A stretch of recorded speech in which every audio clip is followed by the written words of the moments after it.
मैं सबसे पहले तो बाबा सिद्दीकी जी को, जिनको हम सब लोग पर्सनली जानते थे, उनका लंबा संबंध रहा कांग्रेस से, उनको अपनी श्रद्धांजलि देती हूँ। उनके परिवार को, मित्रों को, शुभचिंतकों को अपनी संवेदनाएं व्यक्त करती हूँ। मैं अभी भी ईश्वर से प्रार्थना कर रही हूँ कि उनका परिवार इस दुख से उबरने का संबल पा सके, जीशान जिनको हम सब जानते हैं। लेकिन इससे एक बहुत बड़ा चिंता व्यक्त भी करना चाहती हूँ। आज महाराष्ट्र में जिस तरह से कानून व्यवस्था दम तोड़ चुकी है, वो अपने आप में एक गंभीर विषय है। कभी लाइव टीवी पर किसी की हत्या हो रही है, कभी पुलिस थाने में गोलीबारी हो रही है। ये Y+ कैटेगरी इनकी सिक्योरिटी थी, इनके साथ NSG होते थे, और उसके बाद दिन दहाड़े दशहरे के दिन, जिस दिन इतना पुलिस का बंदोबस्त था, हत्यारे आते हैं, हत्या करके चले जाते हैं। ये क्या दिखाता है आपको महाराष्ट्र में? महाराष्ट्र में कानून व्यवस्था ने पूरी तरह से दम तोड़ दिया है। मुझे एक बात का दुख है, और दुख इस बात का है कि वो बांद्रा से चुने गए थे, वहां के नेता हैं, और वहां पर आज रेल मंत्री जाकर एक अनावरण करने जा रहे हैं, एक उद्घाटन करने जा रहे हैं। अरे आपके एलाई थे, इस समय वो अजीत दादा की पार्टी के मेंबर थे। मतलब कुछ तो एक मानवता के नाते आप उस प्रोग्राम को कैंसिल कर देते। आपकी अपने एलाई के प्रति इतनी श्रद्धा, इतनी संवेदना नहीं है।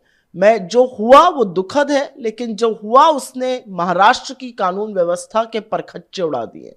राहुल गांधी जी ने एक ट्वीट करके सवाल उठाया है कि ये भयावह घटना है, कानून व्यवस्था पूर्ण विफलता है, उजागर करती है, सरकार की जिम्मेदारी देनी चाहिए और न्याय मिलनी चाहिए इनको। बिल्कुल, और जो मैंने पहले कहा, जो राहुल जी कह रहे हैं, वो आज सवाल सबके दिमाग पे है, वो आज सवाल सबकी जुबान पर है। महाराष्ट्र में ऐसा क्या हो गया है कि लाइव टीवी पर हत्या हो रही है, लाइव प्रोग्राम हो रहा है, यूट्यूब पे हत्या हो जाती है, पुलिस थाने में खुलेआम गोलीबारी चल रही है, बलात्कार हो जाता है, 500 लोग जब तक सड़क पे ना आए FIR नहीं लिखी जाती है। बाबा सिद्दीकी एक Y कैटेगरी सिक्योरिटी उनको मिली हुई थी, उनको 15 दिन पहले धमकी मिली थी, और उसके बाद ऐसा हादसा हो जाता है। तो अपने आप में ये बहुत सारे सवाल उठाता है, ये महाराष्ट्र की कानून व्यवस्था पर सवाल उठाता है। और मेरा अपना मानना है कि जो तिगाड़ी की सरकार महायुति की चल रही है, इनका भ्रष्टाचार से ही मन नहीं भर रहा है, ये आपसी दंगल में इतने उलझे हुए हैं कि इनको कानून व्यवस्था से कोई सरोकार नहीं है। मैं मुंबई के शिवाजी पार्क में पार्टी दसरा रैली को संबोधित करते हुए संजय राउत ने कहा कि हरियाणा चुनाव आयोग की वेबसाइट पर सुबह 72 सीटें कांग्रेस को मिलती दिखाई दी, तो दोपहर में बीजेपी सरकार बना दी। लग रहा है कि ईवीएम में जो गड़बड़ी है।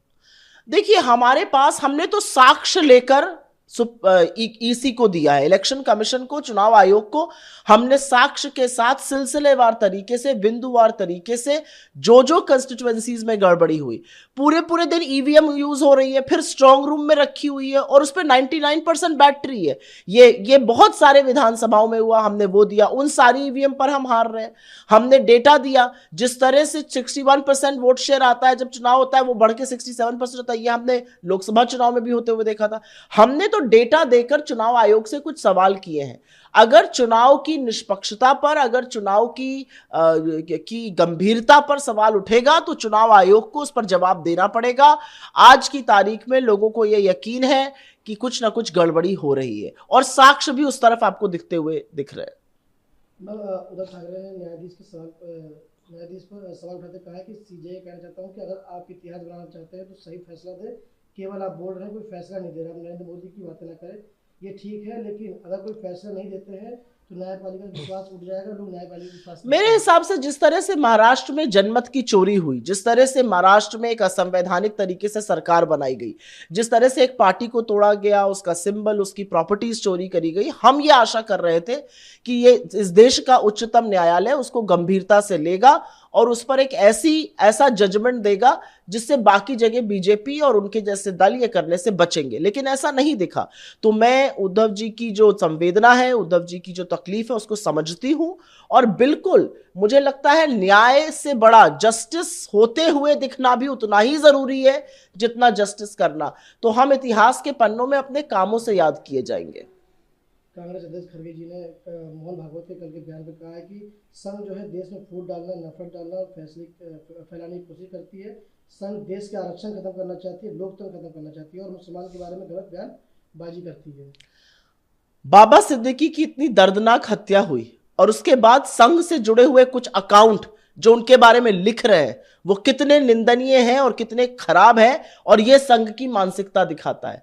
संघ में नागरिकों को जो उनके साथ नहीं है उनको दोयम दर्जे का माना जाता है, चाहे वो महिलाएं हो, चाहे वो दूसरे तरह के लोग हो, या वो मुसलमान हो या कोई वो और अल्पसंख्यक हो।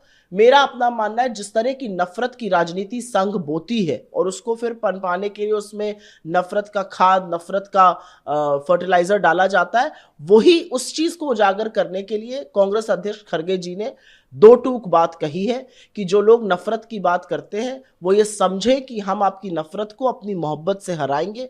हम जोड़ने की बात करते हैं, आप लगातार तोड़ने की बात करते हैं। जिस देश का प्रधानमंत्री मंच से मुजरा, मुसलमान, शमशान, कब्रिस्तान, किसके कपड़े से कौन पहचान लिया जाता है, इस तरह की बातें करेगा तो उनका और संघ का क्या संबंध है, ये सब जानते हैं। संघ ने लगातार इस देश को तोड़ने की बात करी है। संघ की विचारधारा से प्रभावित होकर गोडसे ने गांधी की हत्या की है, तो संघ किस मुंह से बात करता है इस देश को जोड़ने की? वो इस देश को कभी नहीं जोड़ सकते।